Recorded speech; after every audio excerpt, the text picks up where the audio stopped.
નરસિંહ મહારાજ શ્રી કર્મણ ભગત ભટકમ મહારાજ બોલું છું કે ભાઈ ગિરનાર દૂધધારા ભટકમમાં યોગની એકાદશી જેઠો 11 આવે છે. પછી આ એક ધાર્મિક ભટકમમાં છે. ઓછા પ્રમાણમાં માણસો હોય એ આ ભટકમમાં છે. કેમ કે આ ધાર્મિક એક દિવસની છે એટલે રસ્તામાં વરસાદ પણ આવે, કિચડ પણ હોય અને એક દિવસ ભટકમમાં પૂરી કરવાની અમારી જવાબદારી હોય કે ભાઈ છેલ્લે લગી મારી ગાડી હોય પાછળ બોરદી બધા માણસના 6-6:30 વાગે બહાર કાઢે પછી અમારે ભટકમમાં પૂર્ણ થાય છે.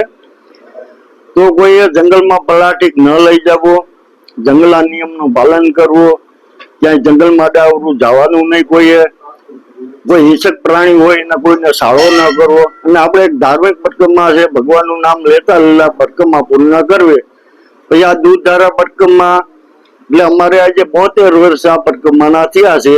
ભગવતસિંહ બાપુ રેન્જર હતા વન ખાતામાં, આ એની ચાલુ કરેલી. લક્ષ્મણગીરી બાપુ, પછી અમારે રબારી હેતમાંથી હતા અમુક બાબા, પછી તળેટીમાંથી હતા વેપારી બધા મળે ત્યારે દુકાળ પડ્યો હતો એટલે આ ભટકમમાં ચાલુ કરે.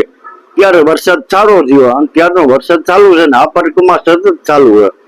તો આજે રબારી લોકો દૂધ ઉપાડીને જાય, કાવડ લઈને જાય, એ દૂધ પૂરું પાડે. પછી ભવનાથ સમાજના અનેક સમાજનો આમાં ઘણો ફાળો છે, બધાનો સહયોગ છે.